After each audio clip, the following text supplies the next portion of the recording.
Si Luna ay isang kaakit-akit na batang babae na nagtatrabaho bilang isang punong arkitekto sa kumpanya ng konstruksyon ng kanyang mga magulang. Palibhasa'y huli sa isang pulong nahuhuli ang dilag sa ulan ngunit kahit iyon ay hindi siya tumigil sa pagngiti. Sa pakikipagkita sa kanyang mga magulang nalaman ng batang babae na ang kanilang pangunahing abogado ay huminto at kailangan nilang maghanap ng kapalit. Sa mga kandidato ay pinili nila ang tanging karapat-dapat at ang taong ito ay si Kalex. Talagang tutol si Luna sa kanyang appointment dahil hindi lang ito isang lalaking kilala niyang mabuti, ito ang una at tanging pag-ibig niya. 10 taon bago ang mga kaganapang ito sina Sam Kiravaya at Jana ang apat na walang pakialam na estudyanteng girlfriend ni Luna na nakakatuwaan niya pagkatapos ng klase. Habang umiinom sa isang bar sa gabi pinapansin ng mga babae ang mga lalaki sa malapit. Nakatuon si Luna sa kanyang pag-aaral at isinasaalang-alang ang mga relasyon na hindi naaangkop dahil bigla niyang napansin ang isang lalaki na minahal niya. Noong una ay nagpasya si Sam na makipagkita sa isa sa mga lalaki at si Luna ay nagmamadaling sumama sa kanya para kausapin ang estranghero. Si Kalex pala ay masungit at medyo madaldal kaya naman agad na tinanggihan ang mga babae. Nang mapansin na may ibang babae na lumapit sa kanya nagalit si Luna sa pag-aakalang may relasyon sila. Pagbalik sa dorm napansin ni Kira ang pagbabago sa ugali ng kanyang matalik na kaibigan. Dahil sa kahihiyan at takot sa kanyang nararamdaman inamin pa rin ni Luna na tunay na mahal niya ang lalaki kahit na napagtanto niyang wala itong saysay. Kinaumagahan pumunta si Luna sa ospital at nakilala si Kalex sa elevator. Ang bawat maliit na bagay ay tila romantiko sa kanya at ang babae ay nagnanais na ang lalaki ay kausapin siya o halikan siya ngunit siya ay tahimik na umalis na iniiwan ang elevator sa isang palapag na mas maaga kaysa sa kanya. Matapos bisitahin ang matalik na kaibigan ni Savvy sinabi ni Luna ang tungkol sa kanyang crush at sinubukang hanapin si Kalex sa social media ngunit wala siyang swerte. Halatang nagseselo si Savvy habang tinatrato niya ang babae hindi bilang isang kaibigan ngunit hindi niya ito pinapansin. Sa gabi pumunta ang batang babae sa hintuan ng bus at naghihintay ng bus dahil biglang umulan ng malakas. Sa parehong sandali ay lumingon si Kalex sa hintuan at hindi pinalampas ng batang babae ang pagkakataong subukang kausapin ang lalaki. Nagagawa nilang makilala ng kaunti ang isa't isa ngunit mukhang masyadong katawa-tawa si Luna na sinusubukang makipag-chat sa isang naka-off na telepono para sabihing wala siya sa isang relasyon. Makalipas ang ilang araw pumunta ang mga babae sa universidad ni Kalex at nakita siya sa kumpanya ng isa pang hottie. Sinusubukang kontrolin ang sitwasyon inanyayahan ng isa sa mga kasintahan si Kalex at ang kanyang mga kasama sa isang party sa bahay ngunit tumanggi ang lalaki. Sa party labis na nalungkot si Luna hanggang sa dumating si Kalex nagbago ang isip. Siya ay napaka-withdraw at hindi nakikipag-usap sa sinuman ngunit tinutulungan ng mga kasintahan ang mag-asawa na maging mas malapit sa pamamagitan ng pagpapadala sa kanila sa tindahan para sa pamimili. On the way lantarang nanliligaw ang dalaga sa lalaki nalaman niyang mga doktor ang kanyang mga magulang at nag-aaral siyang maging abogado. Nakuha niya ang pangalan nito kaya nahanap niya si Kalex sa social media at nag-apply na maging kaibigan nito. Kinakabahan si Luna sa mga susunod na araw ngunit tinanggap siya ng lalaki bilang isang kaibigan kaya hindi siya nasasabik.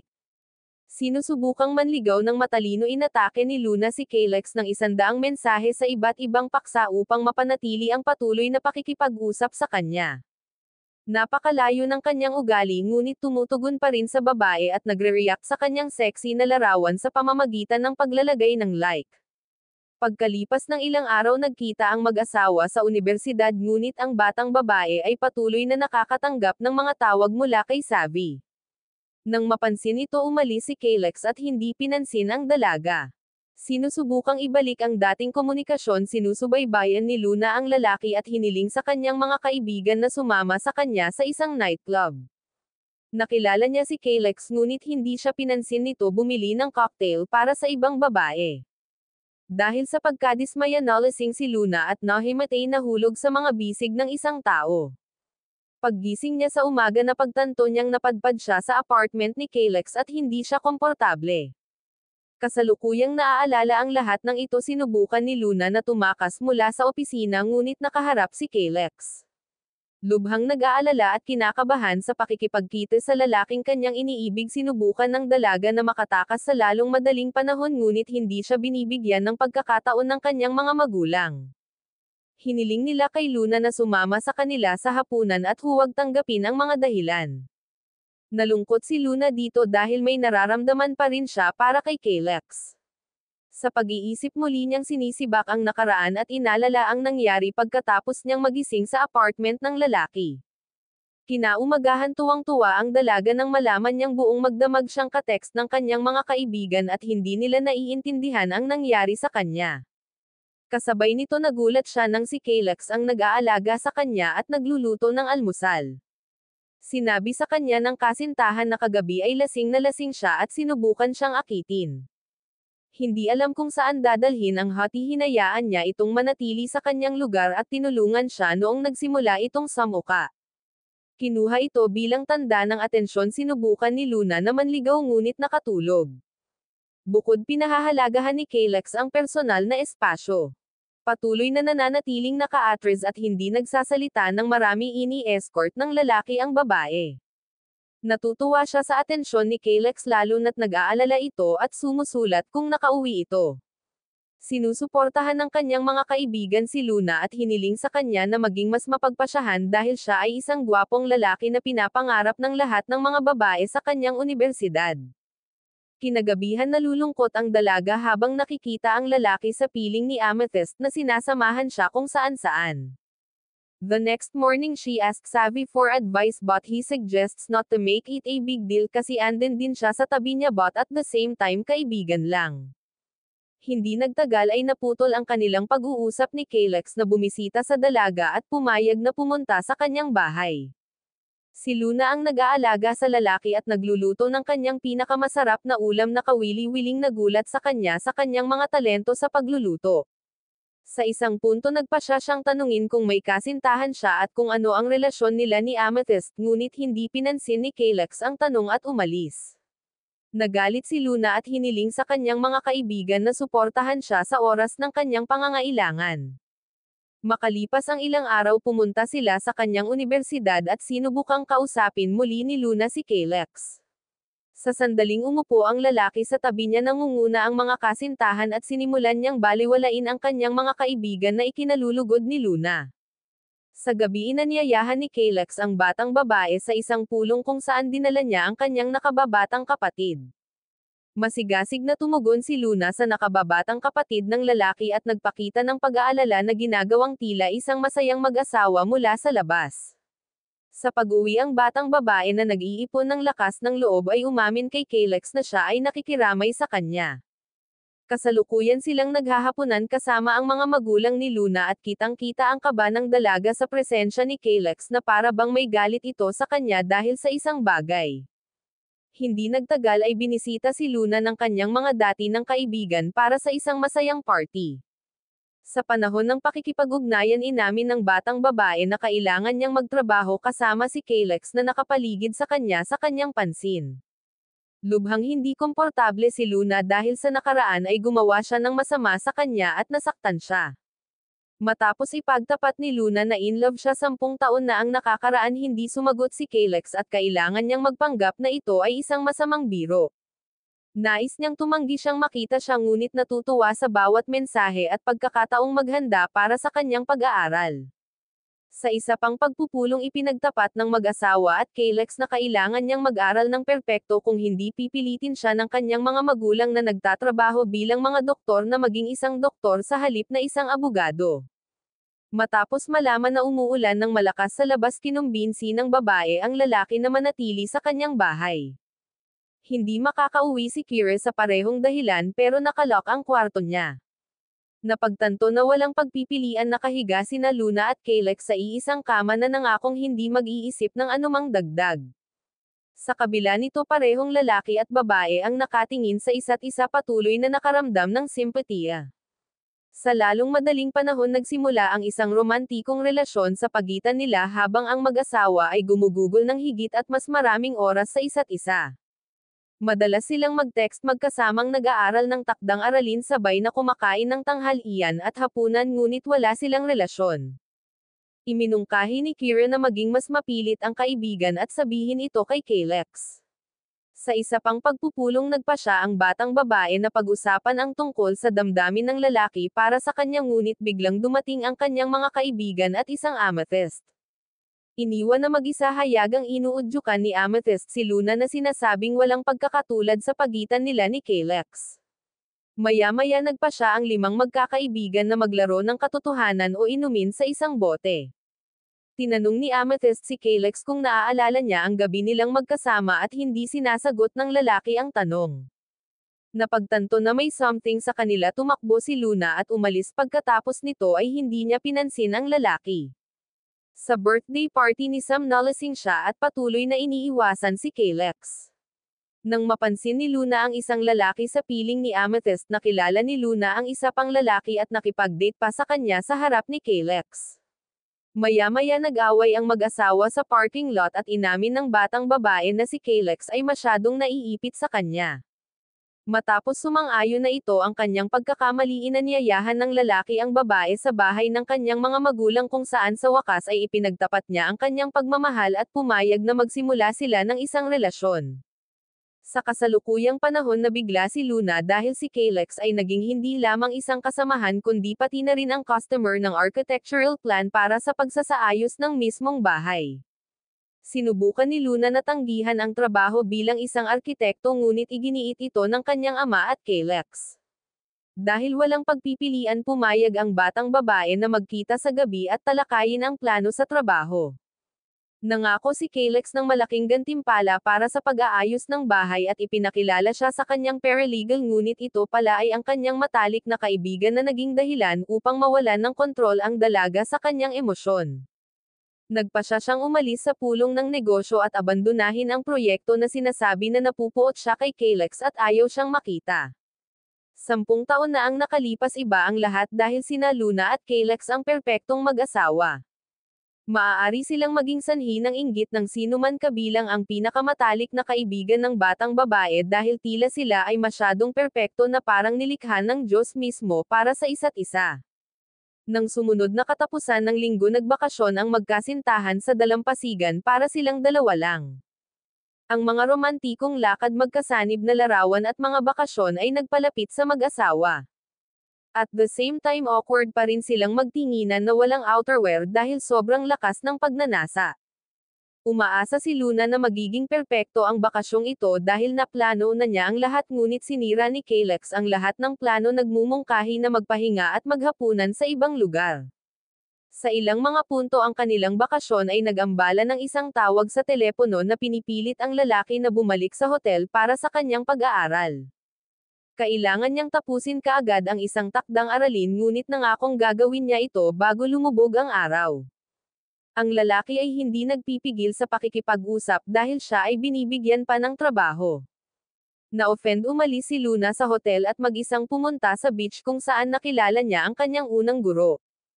Hindi pinapansin ang mga tawag at mensahe ni Kalex, gumugugol siya ng oras kasama ang guro at ang kanyang asawa. Nang mapansin ang ugali ng dalaga, pinayuhan siya ng lalaki na huwag gawin ito sa taong mahal niya dahil maari itong makasira sa kanilang relasyon. Napagtatanto na ang pag-ibig ay mas mahalaga kaysa sama ng loob at prinsipyo, tinawagan ni Luna si Kalex at ipinaalam ang kanyang lokasyon. Nagkasundo ang mag-asawa at gumugol ng isang romantikong gabi at pagkatapos ay isang gabing magkasama. Sa pag-uwi, napansin ni Luna na nagbago ang ugali ng kanyang matalik na kaibigan. Mas naging umatras si Kira at itinago ang mga pasa sa braso para walang makakita sa kanila. Sa gabi, ipinakilala ni Kira ang kanyang mga kaibigan sa kanyang kasintahan, ngunit negatibo ang reaksyon ng mga ito sa kanya, malinaw na hindi nagtitiwala sa lalaking ito. Anak pala ito ng tiwaling politiko na nagpapakita ng pagiging agresibo at sinasaktan ang dalaga. Sa kabila nito, ipinagtanggol niya ito sa harap ng kanyang mga kaibigan, ngunit nasaktan sila dahil ilang buwang itinago ni Kira ang lalaki. Pagkatapos makipagtalo, umalis si Kira at nakatagpo ng ginhawa si Luna sa mga bisig ni Kalex na nangako na mamahalin siya sa natitirang bahagi ng kanyang buhay. Matapos malaman na sumuko na si Luna sa proyekto, nakipagpulong sa kanya ang kanyang ama upang pag-usapan ito. Hiniling niya sa kanyang anak na magbago ang isip dahil si Kalex ay isang mabuting tao at minsang nailigtas ang kanilang kumpanya mula sa kulungan. Hindi nagtagal isang bahay ang gumuho at ang construction company ang may pananagutan ngunit nanalo ang abogado sa korte na nagpapatunay na kasalanan ito nang nagbebenta ng mga substandard na materyales. Ang pagkakaroon ng karagdagang pagkonsulta sa kanyang matalik na kaibigan nagpasya ang batang babae na makipagkita kay Kalex. Masyado siyang abala kaya kailangan niyang magpa-appointment sa pamamagitan ng email. Sa paghahanap ng kanyang sarili sa opisina ng isang dating magkasintahan napansin ng batang babae ang isang tasa mula sa New York at naaalala ang unang pagkakataon na nakita niya ito. Maya-maya pa hindi niya sinasadyang magulo ang mga papeles ni Kalex at pumayag siyang huwag pansinin ito sa kondisyon na ang dalaga ay kukuha ng kanyang proyekto sa bahay. 10 taon na ang nakalipas sa bisperas ng bagong taon sina Luna at Kalex ay naglalakbay kasama ang kanilang mga magulang sa Estados Unidos. Dahil nakatira sila sa isang kalapit na lungsod nagpasya ang mag-asawa na magkita upang magpalipos ng isang hindi malilimutang katapusan ng linggo sa New York. Bago gawin ito hinikayat ni Luna si Kalex na makipagkita sa kanyang mga magulang dahil mahalaga na hayaan nila ang kanilang anak na mag-sleepover. Nang makilala ang nobyo ng kanyang anak ang ama ay mapili at nagtanong ng maraming tanong ngunit napagtanto na sa harap niya ay isang seryosong lalaki na hindi kailanman sasaktan si Luna. Sa gabi tinulungan ni Savvy ang batang babae na mag-impake ng kanyang mga gamit ngunit nabigo siya na mahal niya si Kalex dahil mahal siya nito ngunit natatakot siyang aminin ito. Sa paglalakbay sa Estados Unidos ang mag-asawa ay gumugol ng isang romantikong katapusan ng linggo at nagpapalitan ng mga regalo. Binigyan ni Luna ang kanyang kasintahan ng isang tasa at tumanggap ng isang sweater bilang kapalit na agad niyang napagpasyahan na subukan. Nakakaranas ng isang romantikong kalooban ang mag-asawa ay nag-iibigan at nagpapalipas ng gabi na magkasama. Sa umaga hiniling ni Kalex sa babae na makipagkita sa kanyang mga magulang at gumawa ng isang malaking pagkakamali. Ang ina ay agresibo kay Luna dahil sa kanyang Kalex na lumiliban sa mga klase. Higit pa rito ang babae ay interesado sa pinansyal na sitwasyon ng pamilya ng batang babae kaysa sa kanyang pagpapalaki o ang damdamin ng batang mag-asawa. Halos hindi na nagpipigil ng luha tumakbo si Luna palayo ngunit pinigilan siya ni Kalex at hiniling sa kanya na huwag makipaghiwalay dahil sa kanyang ina kung kanino siya natatakot na sagutin ang anuman.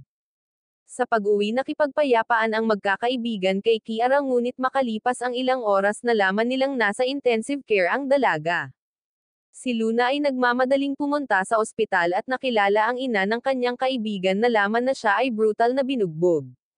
Si Kiara ay may pinsala sa ulo at dinala sa ospital ng isang mayamang lalaki na tumakas. Pangarap ng kanyang ina na maikulong siya dahil sinira ng lalaking ito ang buhay ng kanyang anak. Nakonsensya si Luna sa nangyari at kasama ang iba pang kaibigan ay binisita si Kiara. Hindi pinapansin ng batang babae ang kanyang mga kaibigan at tumanggi na magpatingin sa isang psychiatrist, ganap na pinipigilan ang sarili. Samantala isinulat ng mga doktor na siya ay ganap na malusog at pinapawi ang kanilang sarili sa responsibilidad para sa karagdagang paggamot sa batang babae. Napagtanto na hindi gagawa ng indulhensya si Kiara nagsimulang matuto si Luna para sa kanyang sarili at para sa kanya. Bilang isang resulta wala siyang oras para sa pakikipag-date kay Kalex at ang batang babae ay halos hindi natutulog patuloy na iniisip ang tungkol sa kanyang kaibigan.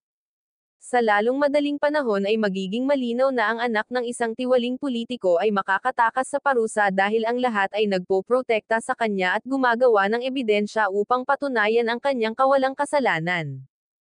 Nagalit si Vaya kay Luna dahil hindi siya nag-aaral ng mabuti at maaaring mawalan ng scholarship. Kinumbinsi ni Kalex ang dalaga na kumalma ng kaunti at itigil na ang sisihin sa sarili sa nangyari sa kaibigan. Sa umaga nakarinig si Luna ng mga mensahe at nagpas siyang tingnan ang telepono ng kanyang kasintahan na nakikita ang mga mensahe mula kay Amethyst at isang video kung saan sila naghahalikan. Napagtanto ng batang babae na niloko siya ni Kalex at ipinagkanulo ang kanilang pag-ibig na ginawa ito ilang sandali bago ang araw ng mga puso.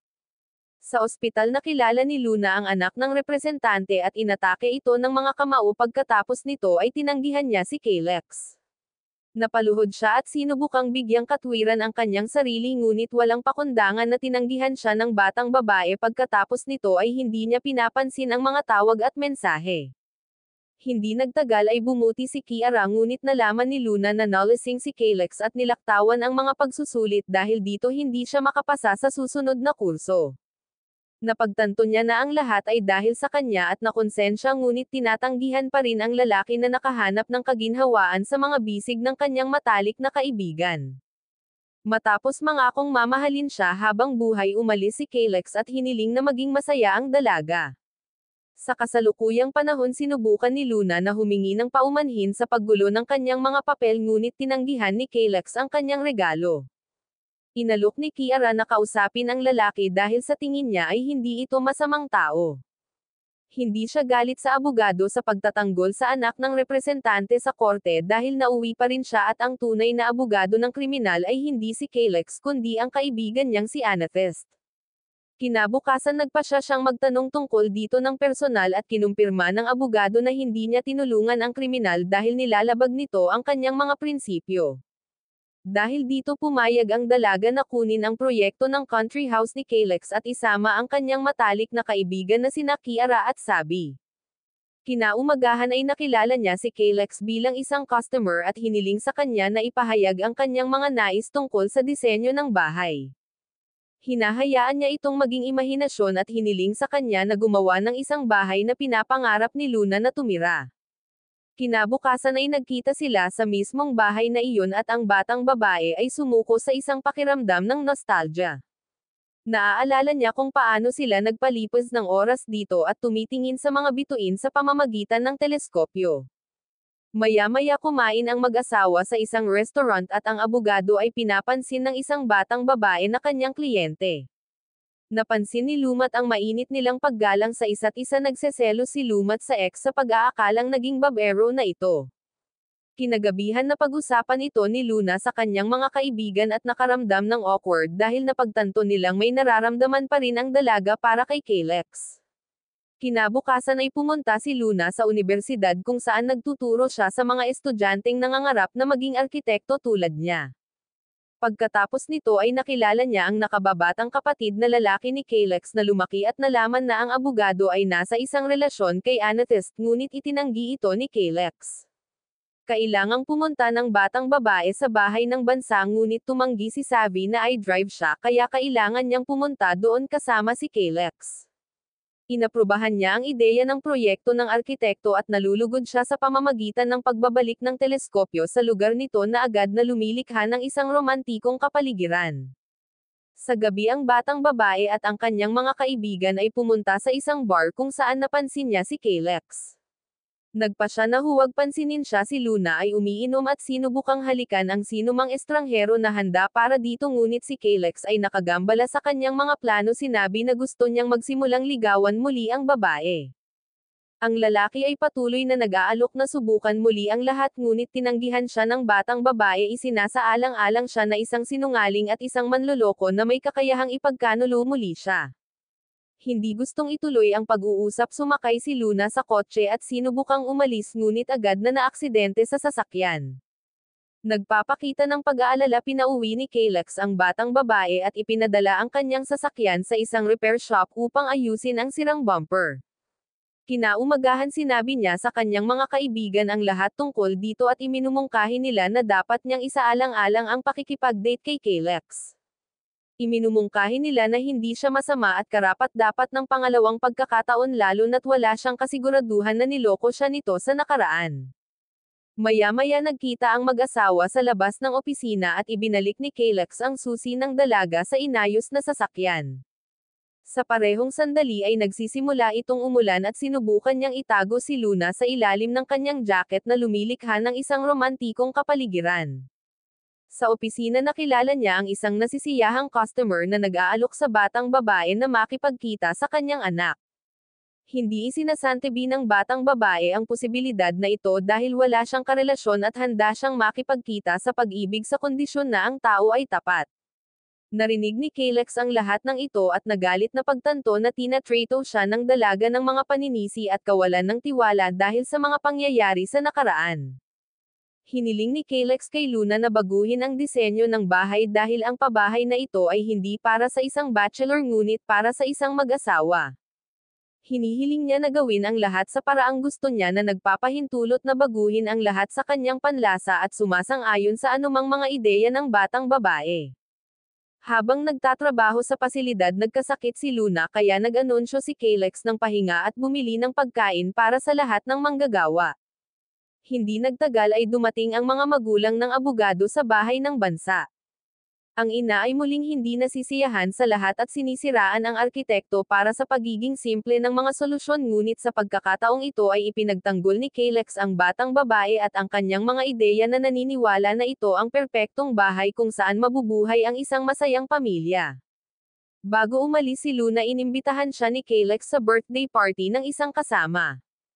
Kinabukasan nagpakita ang babae sa party ni Adonis at nalaman na huminto si Kalex sa kanyang trabaho noong nakaraan upang maiwasang protektahan ang kriminal na anak ng isang politiko. Sa isang pribadong pag-uusap ipinagtapat niya na ginawa niya ang lahat ng ito para lamang kay Luna na pagtantong ayaw niyang ipagtanggol niya ang kriminal na nanakit kay Kira.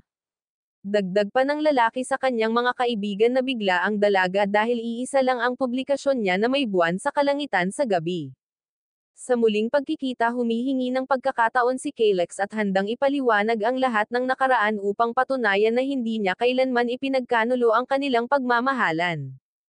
Hiniling na bigyan siya ng 1 linggo para pag-isipan ito. Nagbakasyon si Luna kasama ang kanyang mga kaibigan sa parehong lugar na kasama niya si Kalex 10 taon na ang nakalilipas. Dito literal na naaalala ng lahat ang romantikong bakasyong iyon mula sa dalampasigan hanggang sa bathtub kung saan nagsaya ang mag-asawa. Sinusubukang abalahin ang kanyang sarili mula sa lahat. Ang batang babae ay nasisiyahan sa bakasyon ngunit ang kanyang mga kaibigan ay patuloy na tinutokso siya na nagmumungkahi na bigyan niya si Kalex ng pangalawang pagkakataon. Panapanahong tinatawagan niya ang babae mula sa isang business trip ngunit hindi niya ginagambala ang bakasyon nito at tinatrato siya ng may pag-iingat na ikinaiinggit ng mga kasintahan kay Luna. Iminungkahi ng magkakaibigan na simulan ni Luna ang panliligaw kay Kalex at pumayag siya sa kanilang provocation. Upang magsimula ang batang babae ay nag-publish ng isang larawan mula sa beach at ang lalaki ay nagpapakita ng isang larawan ng kanyang sarili na nagpapakita ng kanyang athletic figure. Sa pagpapatuloy ng paglalandian kumuha siya ng litrato mula sa banyo kung saan sila magkasama at ito ang nagpa-excite kay Kalex.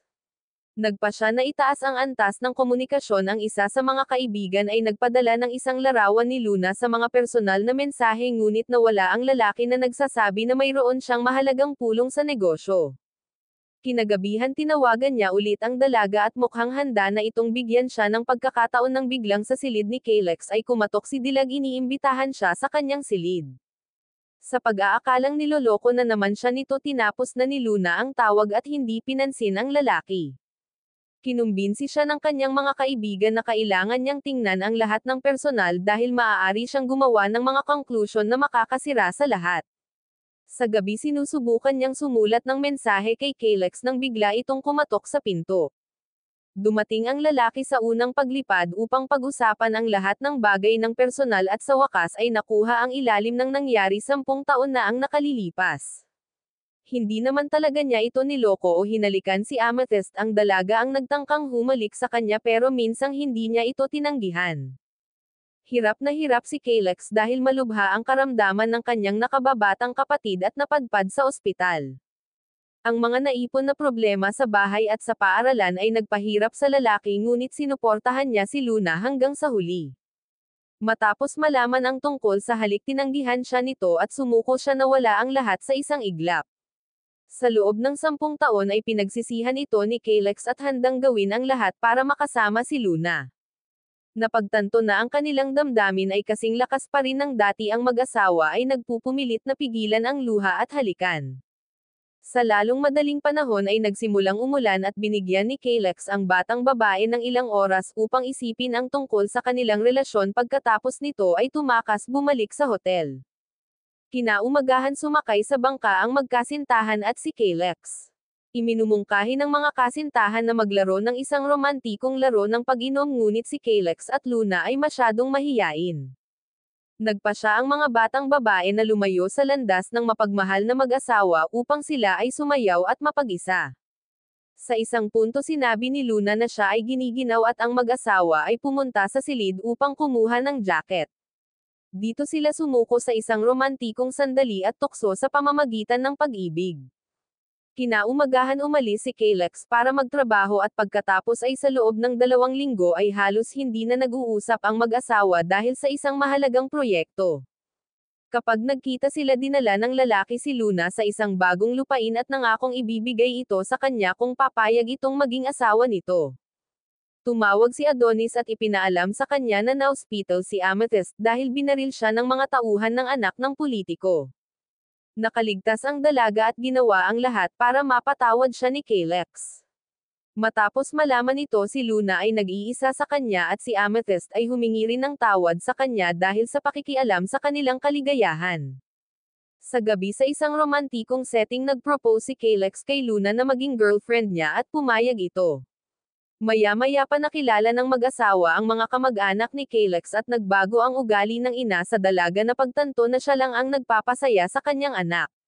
Makalipas ang ilang linggo nalaman ni Luna na buntis siya at ipinaalam ito kay Kalex. Pakiramdam niya ay ang pinakamasayang tao sa mundo at inalok niya si Luna na maging asawa niya na natanggap ang pinakahihintay na pahintulot.